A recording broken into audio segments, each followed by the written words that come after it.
వడ్రంగి పని చేసుకునేవాడు. చాలా చిన్న కుటుంబం, చాలా చక్కగా పెరిగిన కుటుంబం.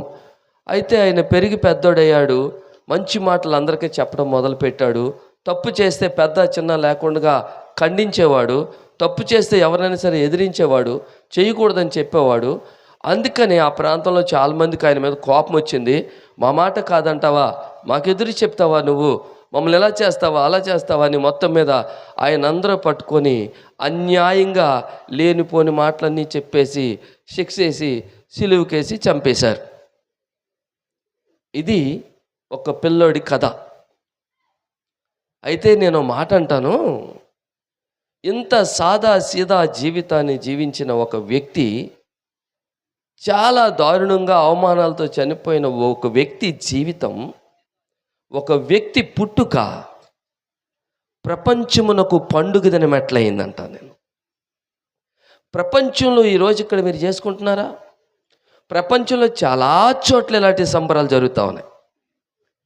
ఏదో ఒక చిన్న గ్రామంలో పుట్టి పెరిగి సాధారణమైన జీవితాన్ని జీవిస్తూ చాలా అవమానాలు ఎదుర్కొని తనువు చాలించిన 33 సంవత్సరాల వ్యక్తి, నజరేయుడని యేసు అని పిలువబడే ఒక వ్యక్తి జీవితం ప్రపంచమునకు పండుగ దినం ఎలా అయింది అంటే, ఒక ఆయన అంటాడు, సార్ ఆయన సాధారణమైన వాడిలాగా పుట్టొచ్చు, సాధారణమైన వాడిలాగా జీవించవచ్చు, సాధారణమైన మాటలు మాట్లాడినట్టు అనిపించవచ్చు.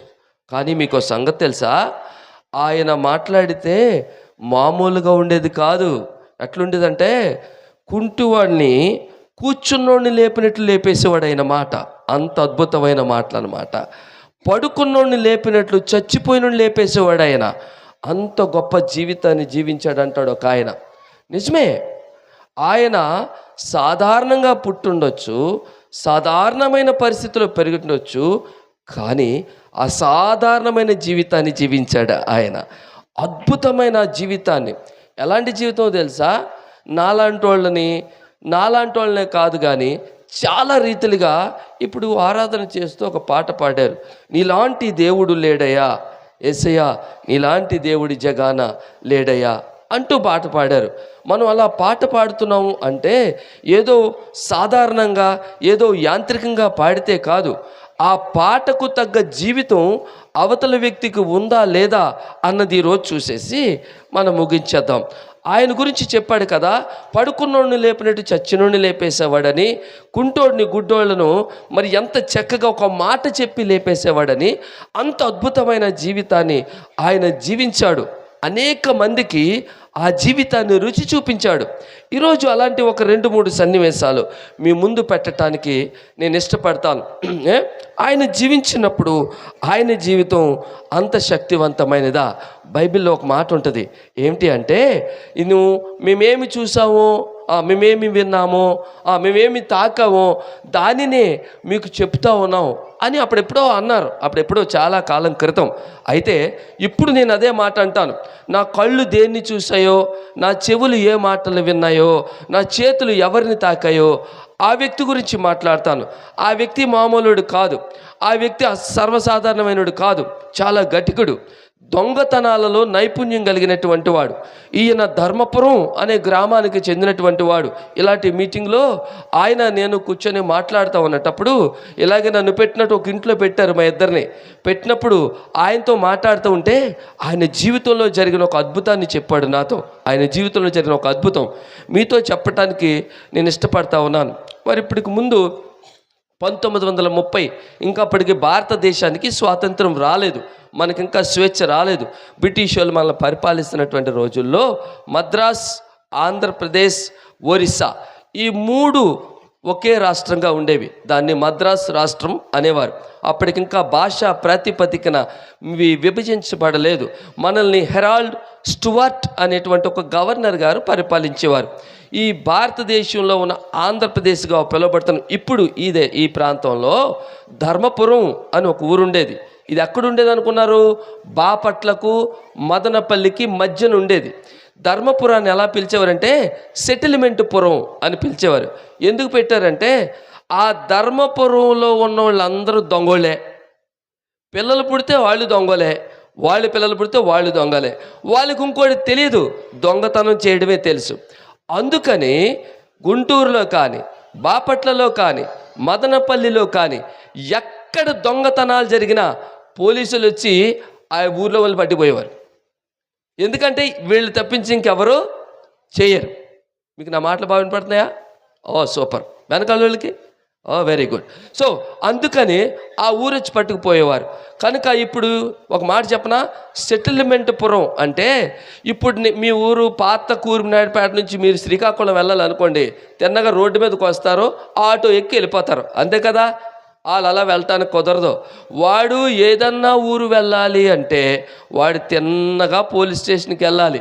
అయ్యగారు నేను బాపట్ల వెళ్తున్నాను సార్, 10 గంటలకు వెళ్తాను, పలానా వ్యక్తిని కలుస్తాను, మళ్ళీ నేను సాయంత్రం 4 గంటలకు వచ్చేస్తాను అని పోలీస్ స్టేషన్లో చెప్పి సంతకం పెట్టి వెళ్ళి పని చూసుకొని మళ్ళీ పోలీస్ స్టేషన్కి వచ్చి నేను వచ్చేసాను సార్ అని చెప్పి వాళ్ళ ఊరు వెళ్ళాలి. అది వాళ్ళ బ్రతుకులు, బంధకాలు, స్వేచ్ఛగా బయటికి వెళ్ళలేని దరిద్ర జీవితాలు వాళ్ళు.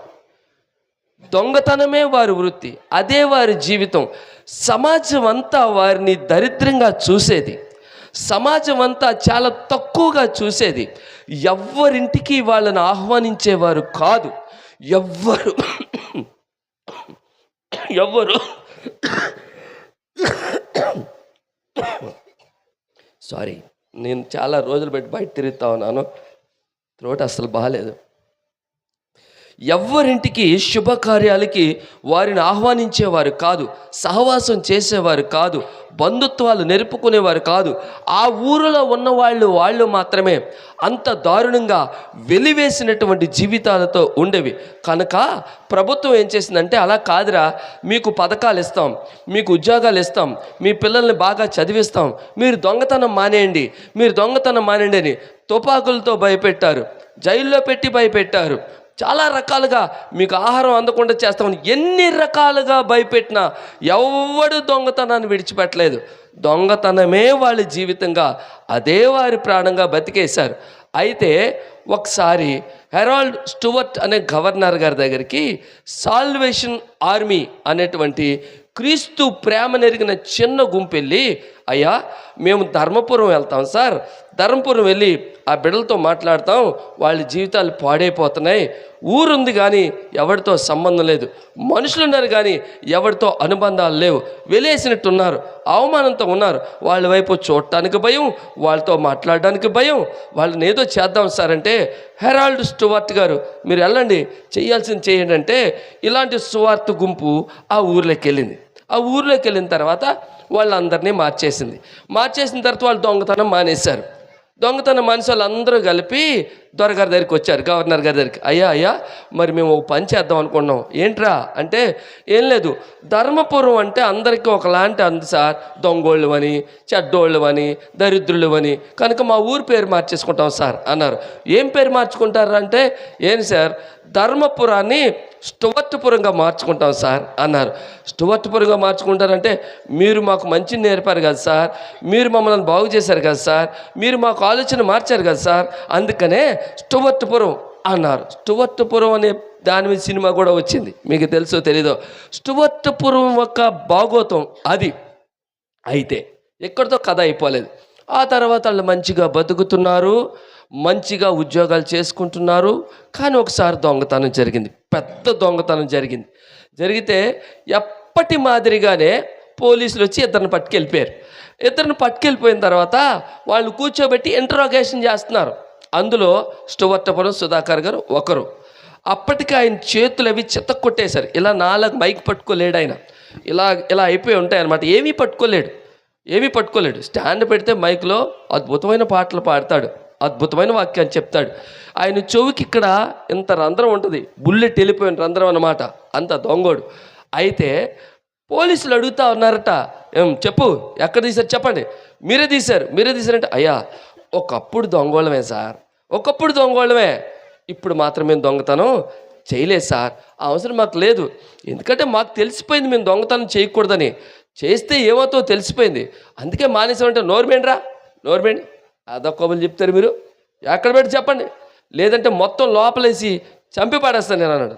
సార్ మీకు ఒక మాట చెప్తా, ఏంటి అంటే దొంగతనం చేసే నైపుణ్యం ఇప్పటికే మాకుంది.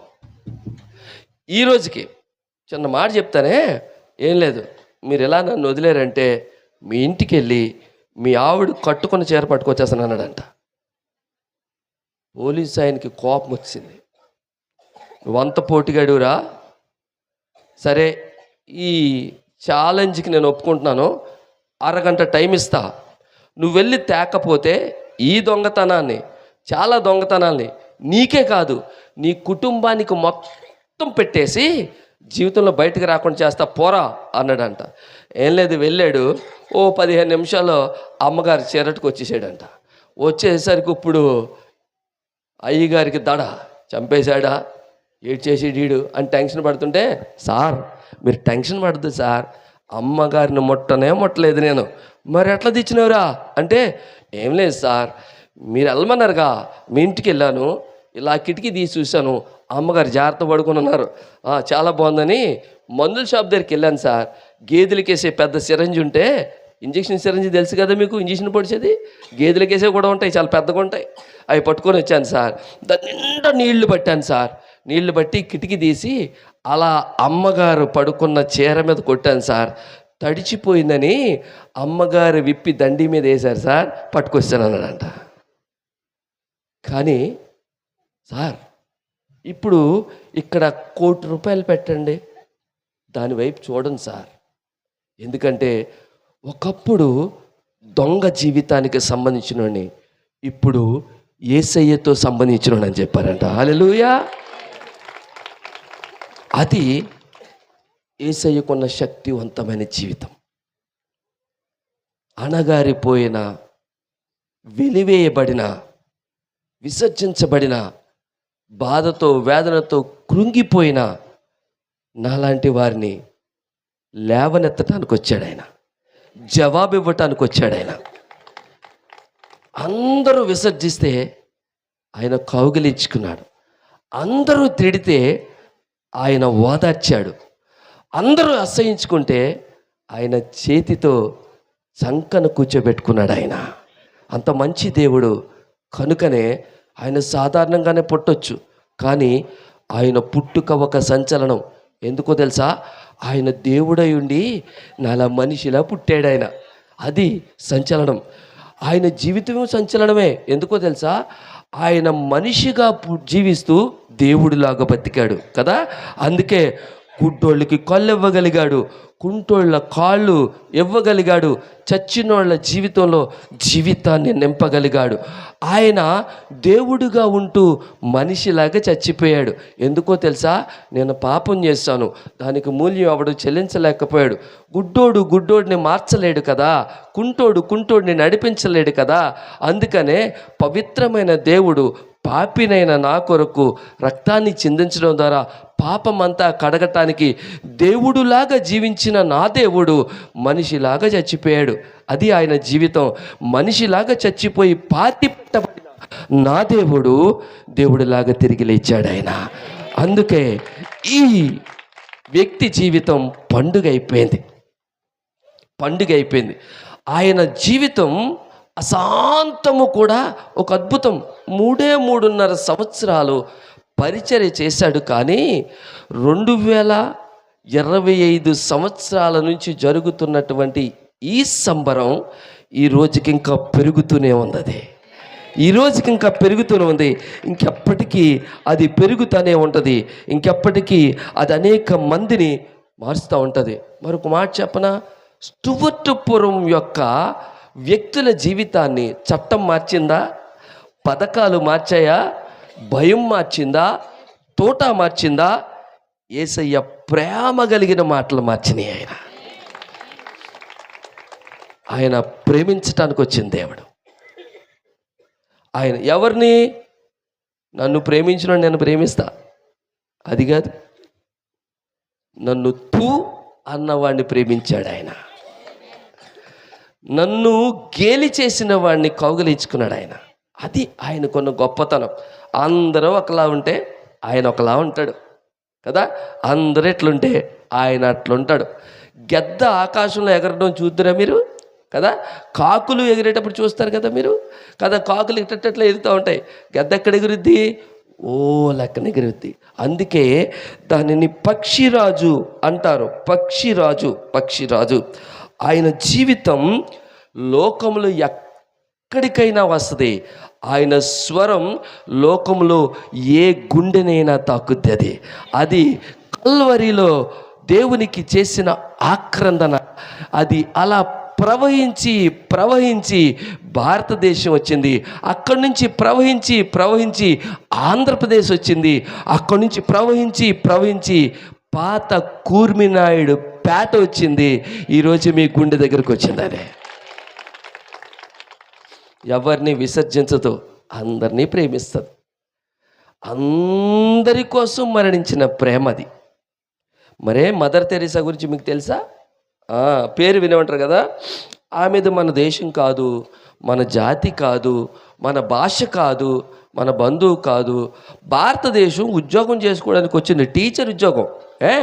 మరి అప్పట్లో కుష్ఠోల్ని ఊరి బయట పెట్టేసేవారు. మా అమ్మగారికి కుష్టి వచ్చిందనుకో, నేనే నా చేతులతో పట్టుకుని వెళ్ళి ఊరి బయట విడిచిపెట్టి వచ్చేసేవాడిని. ఎందుకంటే కుష్టి వ్యాధి నయము కాని వ్యాధి, చచ్చిపోయేవారు. కుష్ఠోడి చచ్చిపోతే కుష్టివాడే పాతి పెట్టేవాడు, ఊర్లో వాడు ఎవడో వెళ్ళేవాడు కాదు. అలాంటి కుష్ఠోళ్ళని అందరినీ కాళీమాత గుడిలో పెద్ద హాల్ అద్దెకి తీసుకొని అందులోకి తీసుకొని వచ్చి వాళ్ళు కుష్టి పుళ్ళు కడిగేది చేతులతో. ఉండటానికి అసహ్యం, చూడటానికి అసహ్యం. అలాంటి వాళ్ళని చేతితో కడిగి అన్నం పెట్టి పోషించేది. ఒకసారి ఒక విలేకరు వెళ్ళి అడిగాడట, అమ్మ వాళ్ళు మా దేశస్తులు, మా సొంత బంధువుల్లో ఎవరికన్నా కుష్టి వస్తే వదిలేస్తాం, నువ్వు మా దేశం కాదు, మా భాష కాదు, మరి వాళ్ళని ఎట్లా ప్రేమిస్తున్నావు, వాళ్ళతో ఎట్లా ఉంటున్నావు అంటే అన్నదంట, నీకో సంగతి చెప్పనా, నా దేశం వేరవ్వచ్చు, మీ దేశం వేరవ్వచ్చు, నా భాష వేరవ్వచ్చు, నీ భాష వేరవ్వచ్చు, నా రంగు వేరవ్వచ్చు, నీ రంగు వేరవ్వచ్చు, కాకపోతే నీకు మాట చెప్పనా, నీ దేవుడు నా దేవుడు ఒకటే అని చెప్పిందంట.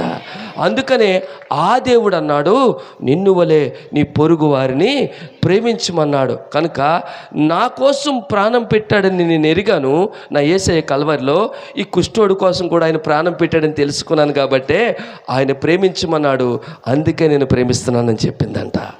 ఇది క్రీస్తులో ఉండే వ్యక్తులకు ఉండే హృదయం. నేను అందుకే ఈ వత్సరంలో జరిగిన వాళ్ళ జీవితాలే చెప్తున్నాను. ఒక 200-300 సంవత్సరాల వెనక్కి వెళ్ళి చెప్పట్లే. ఎందుకంటే ఆయన జీవము కలిగిన మాటలు ఎప్పటికీ జీవము కలిగినవే అవి కదా. ఒక ప్రాంతానికో, ఒక జాతికో, ఒక దేశానికో పరిమితమైన వాడు కాడు దేవుడు అనేవాడు. అంటే ఈ ప్రపంచానంతటినీ ఏలగలిగిన సర్వ జగద్రక్షకుడై ఉండాలి కదా. ప్రపంచంలో ఎవరి జీవితంలోనైనా పెనుమార్పులు తీసుకొచ్చినోడై ఉండాలి. నేను ఇప్పుడు ఆంధ్రప్రదేశ్లో ఒక వ్యక్తి గురించి చెప్పాను, ఇప్పుడు కేరళలో చెప్పమన్నా చెప్తాను, మద్రాసులో చెప్పమని చెప్తాను, కర్ణాటకలో చెప్పమని చెప్తాను. మరే మీలో చాలామంది స్వాతి ముత్యం సినిమా చూసుంటారు కదా, అమెరికా అమ్మాయి సినిమా చూసుంటారు.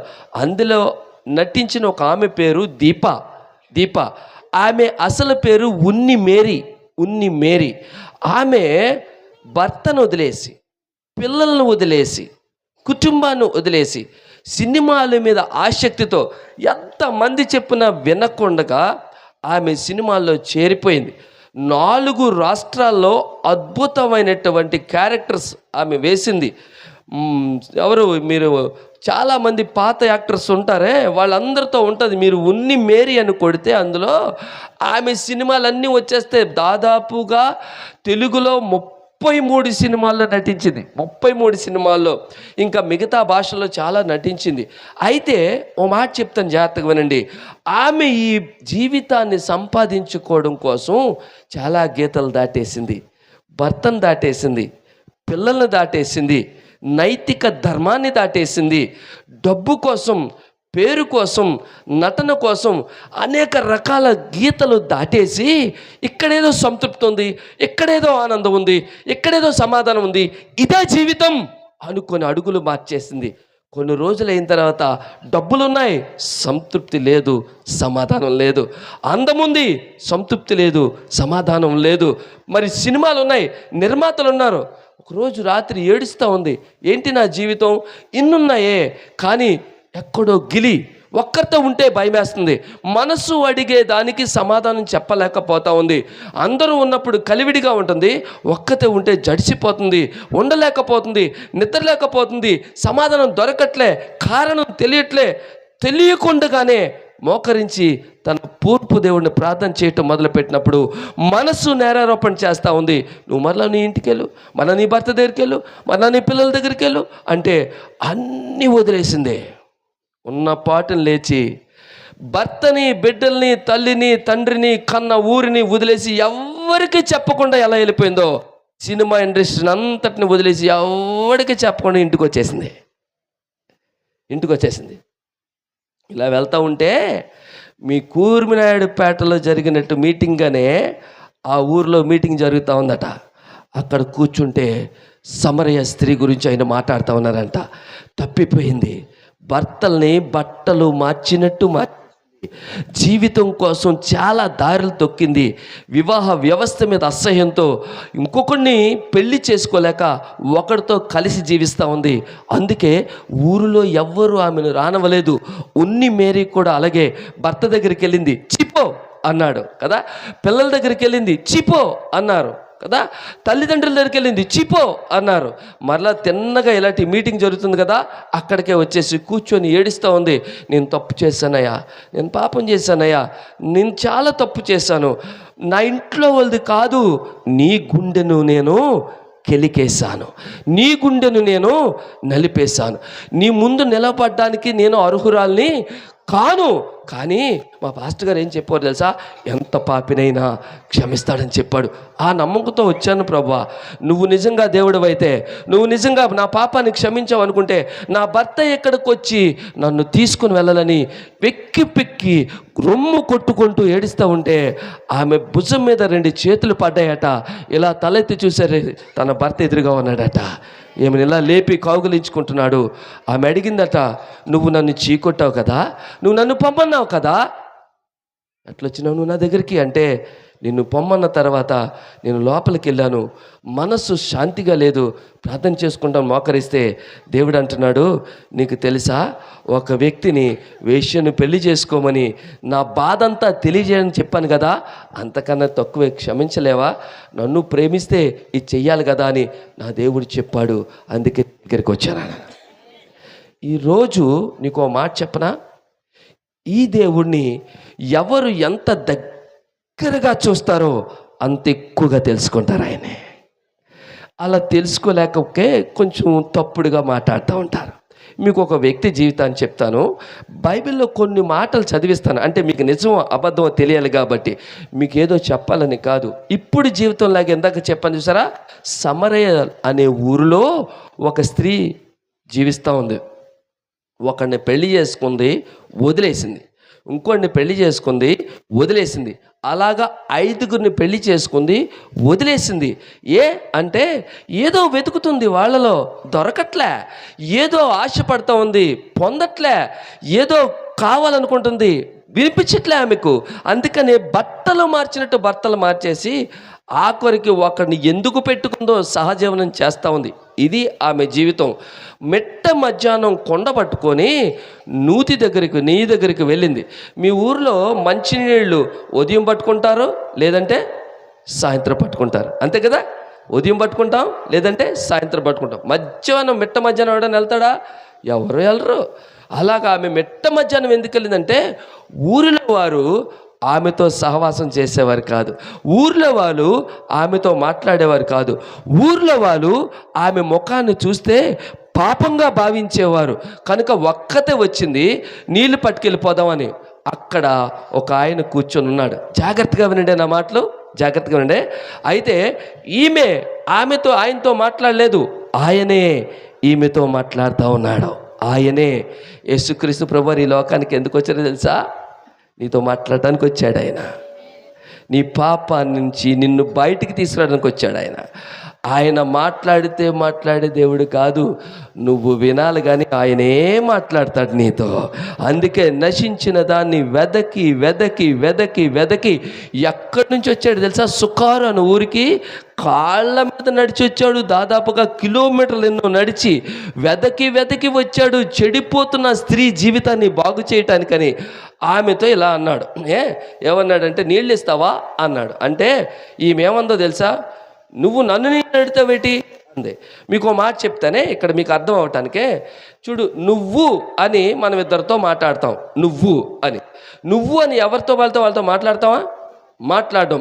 ఇప్పుడు ఈ పెద్ద ఆయన ఉన్నారు కదా, ఈయన నువ్వు అని అనగలనా? నేను అనలేను. ఈయన నువ్వు అని ఎప్పుడు అనగలంటే, ఈయనకి నాకు మంచి సంబంధం ఉన్నప్పుడు ఒరే అనుకున్నప్పుడు. లేదు అంటే ఆయన పిల్లలంటే ఏమండి అంటాను, అంతే కదా, గౌరవించి మాట్లాడతాను. నువ్వు అని ఎవరితో మాట్లాడతాం? బాగా సంబంధం ఉన్న వాళ్ళతో. రెండోది, నువ్వు అని ఎవరు మాట్లాడతాం తెలుసా? అడుక్కుని వాడితో, నీకన్నా తక్కువ జీవితం ఉన్న వాడితో నువ్వు అని మాట్లాడతావు. మరి స్త్రీ యోహాను సువార్త 4వ అధ్యాయం 10వ వచనం 9వ వచనంలో యూదుడవైన నువ్వు అంది. అంటే ఈయనకితో సంబంధం ఉందా? ఆమెకు లేదు. మరి నువ్వు అని అంటుంది కనుక చాలా తక్కువగా చూస్తుంది అనమాట. ఈడావిడ నన్ను అడుగుతాడు నీళ్ళు బొర్రలేనాడు అని. కానీ యేసుప్రభు వారు మాట్లాడడం మొదలుపెట్టారు. నేను ఇచ్చి నీళ్ళు తాగితే నీకు తెలియదులే నా గురించి అని మొదలు పెడతా ఉంటే ఆమె మనస్సులో ఏదో పరిణితి జరుగుతూ ఉంది. ముందు నువ్వు అంది కదా, తర్వాత ఇప్పుడు అంటుంది 11వ వచనం వచ్చేసరికి అయ్యా అంది. అయ్యా, ముందు ఏమంది? నువ్వు అంది. తర్వాత ఏమంటుందమ్మా? అయ్యా అంటా ఉంది. ఇంకా కొంచెం ముందుకు వచ్చిన తర్వాత ఆయన అంటుంది, ఇంకా 19వ వచనం వచ్చేసరికి యోహాను సువార్త 4వ అధ్యాయం 19వ వచనం వచ్చేసరికి అంటుంది, నీవు ప్రవక్తవని. ఎందుకంటే నువ్వు వెళ్ళి మీ ఆయన తీసురా అన్నాడు. అంటే ఆమంటది, నాకు ఆయన లేడు. అంటే నువ్వు కరెక్టే చెప్తున్నావు, ఇప్పుడు ఉన్నవాడు మీ ఆయన కాదు, కానీ నీకు 5 ఆయనలు ఉండేవారు, వదిలేసావు అనేసరికి వేసింది ఈమెకి. ఈయన మామూలుడు కాదు, ఈయన నా మనసును చదువుతున్నాడు. ఈయన అర్థమవుతుందా? మీకు అర్థమవుతుందా? మీ సెల్ ఫోన్ పాడైంది అనుకోండి, సెల్ షాప్ పట్టుకెళ్తే బాగు చేస్తాడు. మీ టీవీ పాడైంది అనుకోండి, టీవీ షాప్ పట్టుకు రిపేర్ చేస్తాడు. మనసులు పాడై ఎవడు బాగు చేయగలదాన్ని? నజరేయుడైన యేసయ్య బాగు చేయగలడు. ఎందుకో తెలుసా? దానికి కర్త ఆయనే. ఒక ఆయనట ₹1 కోటి పెట్టి కారు కొన్నాడట. ₹1 కోటి కారు కొండలో వెళ్ళిపోతున్నాడట. తెల్లవారే టక్కుమని అయిపోయిందంట కారు టక్కుమని ఆగిపోతే ఏం చేయాలో అర్థం కాలేదంట ఆయనకి. కారు కొన్నోడికి ఫోన్ చేశాడట. వాడు వచ్చాడట, ఏదో చేసాడట, స్టార్ట్ కాలే. కారు తయారు చేసినోడికి ఎవడికో ఇక్కడ ఉన్నోడికి ఫోన్ చేసాడంట. వాడు ప్రయత్నించాడు, అవలే. ఉదయం నుంచి 4 గంటలు అయిపోతుంది, ఇంక చీకటి పడిపోద్ది. ₹1 కోటి కారు వదలలేకపోతున్నాడు, ఇంటికి వెళ్ళలేకపోతున్నాడు, స్టార్ట్ కావట్లే. ఈ లోపల అలాంటి కారే ఒకడు వేసుకుని వస్తున్నాడట. ఈ కారు ఆగింది కదా, ఏదో అయిందని ఆగాడట. ఈయన ఉదయం నుంచి చాలామంది అడిగారు, చెప్పి అలిసిపోయాడు. ఏమైందంటే ఏదో అయింది. అలాగా ఆయన ఆగాడట. ఏమైందంటే ఏదో అయింది లేవయ్యా బాబు, నువ్వు వెళ్ళు, ఇప్పటికే చెప్పి అట్లా కాదులే, ఏమైందో చెప్పు. ఏమైందో తెలిస్తే నేనెందుకు ఎక్కడ కూర్చుంటాను, బాగు చేసుకుని పోయేవాడిని కదా. సరే ఒకసారి రా, బానెట్ ఆఫ్ చేయి, ఓపెన్ చేయి, బానెట్ ఓపెన్, అక్కడ కూర్చొని నేను పిలుస్తా అన్నాడట. 10 నిమిషాలు అయిన తర్వాత పిలిచాడట. కీ పెట్టి ఆన్ చేయి అన్నాడంట. కీ పెట్టాడు, ఆన్ అయిపోయింది కారు ఆన్ అయిపోతే ఇతనికి లేనిపోయిన ఇప్పుడు ఆనందంతో పాటు ఎలా ఉంది, టెన్షన్ వచ్చేస్తుంది. అంటే ఎంతమంది వచ్చారు, ఎవడో బాగు చేయలేదు. నేను ఎక్కడ కారు కొన్నాడు వచ్చాడు, నేను ఎక్కడ కారు బుక్ చేసినాడు వచ్చాడు, వీళ్ళందరూ వచ్చినా ఎవడు ఏం చేయలేకపోయారు, కానీ నువ్వెట్లా చేసావు అంటే ఆయన అన్నాడట, ఈ కారు నేను బాగు చేయకపోతే దునియాలో ఎవడో బాగు చేయలేడు అన్నట. నువ్వు అంత గొప్పోడువా అంటే అంత గొప్పోడిని. ఎందుకు గొప్పోడిని అంటే ఈ కారుని తయారు చేసింది నేనే. ఈరోజు యేసయ్య బాగు చేయలేనిది మనిషి జీవితంలో ఏది లేదు. ఎందుకో తెలుసా? నిన్ను తయారు చేసింది ఆయనే. అది ఆయన శక్తివంతమైన జీవితం. ఈరోజు సుకారు ఊర్లో ఆమె దగ్గరికి వచ్చాడు. 19వ వచనం వచ్చేసరికి ఆమె అయ్యా అంది. 29వ వచనం వచ్చేసరికి ఆమె ఏమంటుంది తెలుసా? నువ్వు అంది, అయ్యా అంది, ప్రవక్త అంది, నా యేసు రక్షకుడు అంటా ఉంది. అక్కడికి చూసారా? ఎవరు దగ్గరగా మాట్లాడడం నేర్చుకుంటారో, ఎవరు యేసుతో ఎక్కువ సహవాసానికి వస్తారో వాళ్ళు ఏమిటో తెలుసా? వాళ్ళేమిటో వాళ్ళకి అర్థమవుతుంది, వాళ్ళ ముందున్నవాడు ఎవరో వాళ్ళకి అర్థమవుతుంది అనమాట. యేసయ్య అందుకే ఈ లోకానికి వచ్చాడు. నేనేంటో నాకు చెప్పడానికి ఈ లోకానికి వచ్చాడు. ఆయనేంటో నాకు తెలియచేయడానికి లోకానికి వచ్చాడు. అందుకే నేను లోకానికి వెలుగును అన్నాడు ఆయన. ఆయనే రాకపోతే మనం అర్థం చేసుకోలేము. ఎందుకంటే దేవుడు అనంతుడు, మనిషి పరిమితమైన వాడు. దేవుడు హద్దులు లేనివాడు, నేను హద్దుల్లో ఉండేవాడిని. దేవుడికి కాల క్రమాలు ఏమీ ఉండవు, నేను కాలానికి బందీని కదా. బందీని, పరిమితమైన వాడిని, పతనమైన వాడిని. పాపంలో ప్రభువును చూడడం నా వల్ల అవుద్దా? నా వల్ల కాదు. ఆయనను బయలుపరుచుకోకపోతే మన ఎవ్వడి వల్ల కాదు ఆయన అర్థం చేసుకోవడం. అందుకనే ఆయన అలా వచ్చేలేదు. దేవుడిలాగా అలా దీపాడు అనుకోండి, మనం రాయించుకోలేము, మనం తట్టుకోలేము. అలాగని వేరే రకంగా వచ్చాడు అనుకోండి, ఒక గుర్రంగానో ఒక గాడిదగానో. ఇప్పుడు మీ ఊర్లో రోడ్డు అంటే వెళ్తున్నారు అనుకోండి, గాడిద మీ ఎదురుగుండా వచ్చి ప్రైజ్ లార్డ్ అందనుకోండి, మీకు ఎట్లా ఉంటుంది? ఆ ప్రైజ్ లార్డ్ అంటారా మీరు? పారిపోరు కదా. ఈ గాడిదేటి మాట్లాడుతుంది అనుకుంటారా? ఒకవేళ దేవుడే అట్లా వచ్చేసాడు అనుకోండి, అలాగే దిగిపోయాడు అనుకోండి, చూసి బతకగలుగుదువా? అందుకనే నా రూపాన్ని ధరించుకున్నాడు. మహిమలో ఉండే మహోన్నతమైన దేవుడు మట్టిలో ఉన్న నన్ను మహిమకు మార్చటానికి మట్టి పొట్టలో పురుడు పోసుకున్నాడు నా దేవుడు. హల్లెలూయా, హల్లెలూయా. అది ఆయన గొప్ప జీవితం. అంత గొప్ప జీవితం కాబట్టే, అంత శక్తివంతమైన జీవితం కాబట్టే ఆయన శక్తివంతమైన కార్యాలు చేశాడు. ఈ దునియాలో మీరు ఏదైనా చేయగలరు, కానీ తప్పు చేసిన వాడిని క్షమించలేరు మీరు. ఈ ప్రపంచం కూడా అదే చెప్తా ఉంది, తప్పు చేసిన వాడికి శిక్ష పడాల్సిందే. మరి నేను ఒక మాట చెప్తానే, కరోనా వచ్చినప్పుడు కరోనా వచ్చినోడిని చంపారా, కరోనాని చంపారా? చెప్పండి, నవ్వుతున్నారేమి? అంతే కదండి. కరోనాని చంపేశారా, కరోనా వచ్చినోడిని చంపేశారా? ఇప్పుడు నిజంగా అప్పుడు కరోనా వచ్చినోడిని అంచునోళ్ళు అందరినీ చంపేస్తే ఇక్కడ ఈరోజు మీరు ఉండరు. అందరికి వచ్చింది కరోనా, అవునా? మంచోళ్ళని బతకనిద్దాం, చెడ్డోళ్ళని చంపేద్దాం అంటే మంచోడు ఎవడుంటాడు ఇక్కడ? గుండె మీద చేసుకుని చెప్పండి మీదే. ఒక్క తప్పు చేయలేనుడు ఎవడని ఉంటాడా ఇక్కడ? ఒక బూతు మాట మాట్లాడినాడు ఎవడని ఉంటాడా? ఒక దరిద్ర చూపు చూడలేనాడు ఎవడని ఉంటాడా? ఒక చెత్త ఆలోచన లేనాడు ఎవడని ఉంటాడా? నో. ప్రతి మనిషి పాపం చేసినాడే, ప్రతి మనిషి పాపం చేసినాడే. అందుకనే పాపిని చంపకూడదు, పాపాన్ని చంపాలి. అందుకొచ్చాడు దేవుడు, క్షమించాడు, పాపిని క్షమించాడు, ద్వేషించిన వారిని క్షమించాడు. ఎలాంటి వాళ్ళని క్షమించాడు తెలుసా? తనను చంపబోతున్న వాళ్ళని క్షమించాడు, తనను 30 రూపాయలకి అమ్మేస్తున్న వాళ్ళని క్షమించాడు. అంత అద్భుతమైన ప్రేమ నేను ప్రకటించే నా దేవుని ప్రేమ, అంత అద్భుతమైన ప్రేమ, అంత అద్భుతమైన ప్రేమ. యోహాను సువార్త 13వ ఉంటుంది, ఆయన ఈ లోకం నుంచి వెళ్ళిపోతున్నాడని తెలిసి ఆయన శిష్యులను ప్రేమించాను, అంతం వరకు ప్రేమించాను. అంతం వరకు ప్రేమించడం అంటే చెప్తానే, అందరినీ కూర్చోబెట్టాడు బల్ల దగ్గర, కోటు తీసేశాడు, అమ్మాలిన కోటు, టవల్ వేసుకున్నాడు, నీళ్లు పట్టుకొని ప్రతి వాడి కాళ్ళు కడుగుతూ ఉన్నాడు, ప్రతి వాడి కాళ్ళు చేస్తూ ఉన్నాడు, ప్రతి వాడికి భోజనం పెట్టాడు. ఒక ప్రశ్నే, ఆయన కాళ్ళు కడుగుతూ ఉన్నప్పుడు కాసేపట్లో ఒక 30 రూపాయలకి నన్ను ఈడు అమ్మేస్తాడని తెలుసా తెలీదా? కాసేపట్లో చిన్న పిల్ల ముందు అమ్మతోడు ఆకాశంతోడు ఆయనెవడో నాకు తెలియదని 3.5 సంవత్సరాలు తనతో తిరిగి తిని పడుకొని అద్భుతాలు చేసిన పేతురు బొంకుతాడని తెలుసా తెలీదా? కాసేపట్లో తను నమ్మేస్తాడని తెలిసిన అతన్ని ప్రేమించాడు, అతని కాళ్ళు కడిగాడు.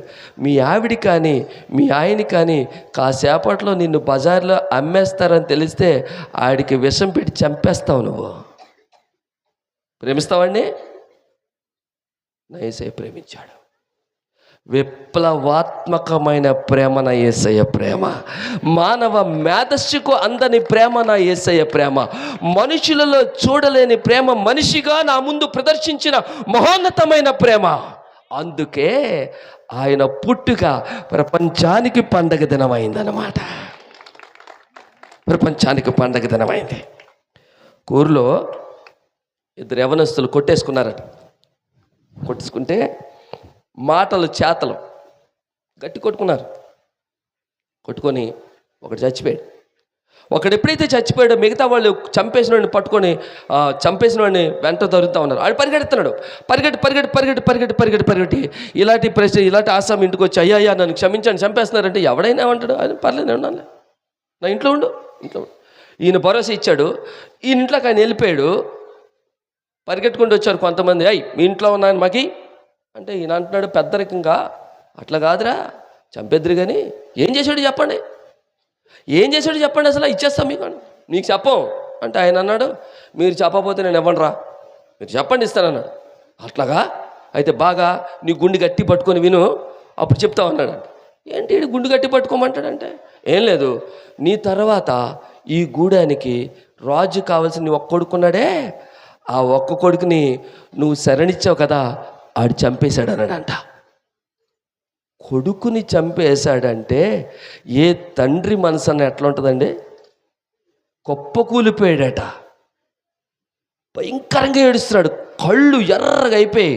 ఈ మాటలు లోపల ఉన్నవాడు అన్నాడు, ఓరి నాయన, పులి నోట్లో తలెట్టానా, ఎవరిని శరణి అడిగాను, ఎవరిని చంపేశాను, వాళ్ళ తండ్రిని శరణి అడిగానా అని ఇంకా అక్కడ చచ్చిపోయాడంట. ఇంకా మానసికంగా చచ్చిపోయాడు, శారీరకంగా చచ్చిపోవడానికి సిద్ధంగా ఉన్నాడు. ఇంకా ఆ జీవితం మీద ఆశపోయింది. ఇంక నన్ను ఎవ్వడు రక్షించలేడు అని అనుకుంటా ఉంటే ఈ ఆశ అతని వైపులా చూసి ఇలా రారా అన్నాడంట. ఆడు అడుగులో అడుగేసుకొని ఎవడొస్తాడు ధైర్యంగా?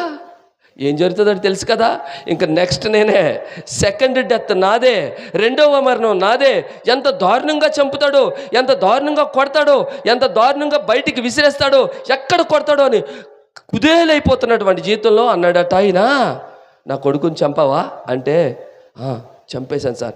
మీ కొడుకని తెలియదు సార్, ఆయన ఈ గూడానికి రాజు కొడుకని తెలియదు సార్, ఏదో పొరపాటుని చంపేశాను సార్, నేను నిజంగా చంపలేదు సార్ అంటే ఆయన అన్నాడట, సర్లే నా కొడుకుని ఎలాగూ చంపేశావు కదా,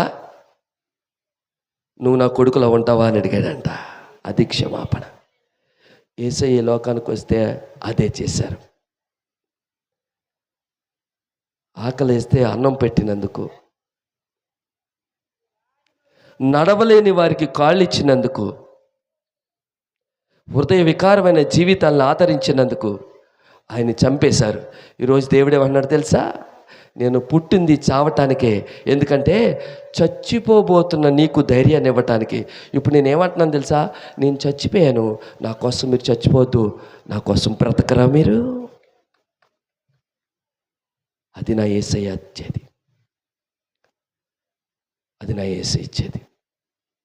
నా యేసయ్య ఎందుకు చనిపోయాడు అంటే పాపం చేశాడని కాదు. నా యేసయ్య ఈ లోకానికి ఎందుకు వచ్చాడంటే పని లేక కాదు, దిగజారిపోయిన నా జీవితాన్ని ఆయన పైకెత్తటానికి వచ్చాడు. చెడిపోయిన నా బ్రతుకును సరిచేయటానికి వచ్చాడు. మీకు మాట చెప్తాను, మీ ఇంట్లో 2 సంవత్సరాల కుర్రోడు ఉన్నాడు అనుకోండి, వాడు మీ దగ్గరకు వచ్చి అమ్మ ఎత్తుకో అంటే మీరు ఒక 6 అడుగులు ఉన్నారు, 6 అడుగున్నర ఉన్నాడు, ఎక్కరా అంటారా మీరు? ఆడిని ఏం చేస్తారండి ఎత్తుకోవడానికి? ఏమండి వంగుతాం. ఏ లెవెల్కి వంగుతాం? వాడి స్థాయికి వంగుతాం. అంటే అడుగున్నర ఆడు ఉంటాడు కదా, మనం అక్కడికి వచ్చి మన స్థాయి కాడిని తీసుకొని వస్తాం. ఎందుకంటే ఆడు రాలేడు కాబట్టి. నా యేసయ్య కూడా భూమి మీదకి ఎందుకు వచ్చాడంటే నేను ఆ స్థానానికి రాలేదని ఆయనే నా స్థానానికి వచ్చి తన స్థానానికి తను నిలవపెట్టాడు ఆయన మళ్ళీ. ఆయన సిలువెక్కింది దిగజారిపోయి కాదు, దిగజారిపోయిన నా జీవితాన్ని సరిచేయటానికి, ఎన్నిక లేని నా బ్రతుకును ఎన్నికగా మార్చటానికి ఈరోజు నేను ఇలా మాట్లాడుతా ఉన్నాను.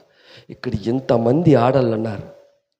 ఒకప్పుడు మీకు చదువుకునే అవకాశం లేదు, బయటికి వెళ్ళి పనిచేసే అవకాశం లేదు, సాక్ష్యం చెప్తే కోర్టులో చెల్లదు, సమాజంలో ఒకలాంటి జీవితం కదా.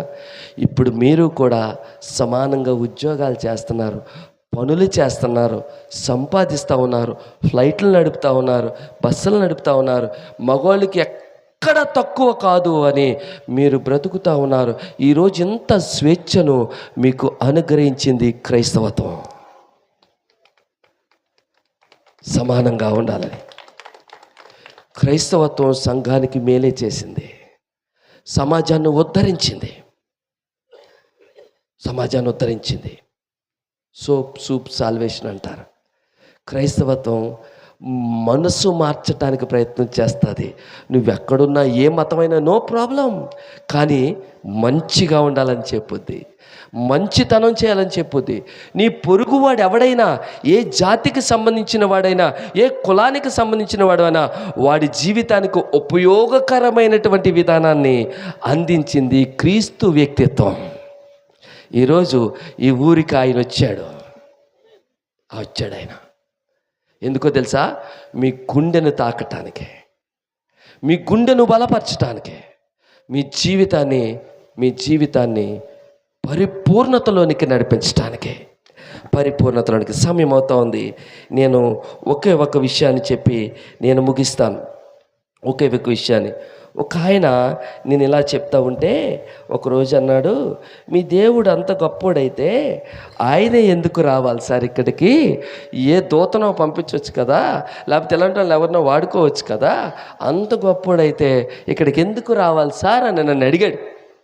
నేను ప్రార్థన చేసుకున్న తర్వాత ఒక కథ చదివాను నేను, ఒక కథ. ఆ కథ ఆయనకి చెప్పాను నేను. ఆ కథ మీతో చెప్పి నేను ముగించేస్తాను.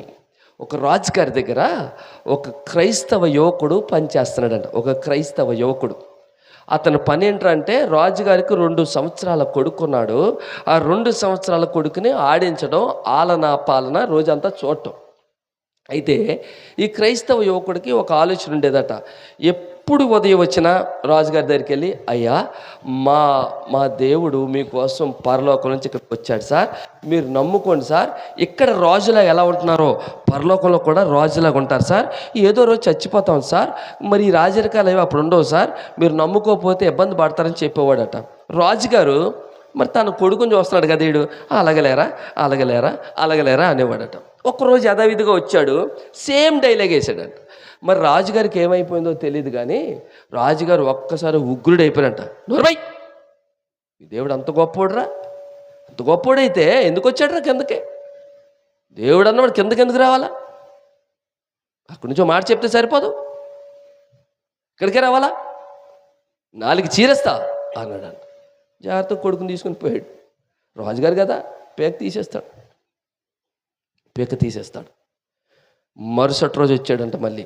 ఇంక ఈసారి రాజుగారితో మా నమ్ముకోండి సార్ అదేం చెప్పలేదంట. జాగ్రత్తగా వచ్చాడు. 2 సంవత్సరాల కొడుకుని పట్టుకొని వెళ్ళిపోయాడు.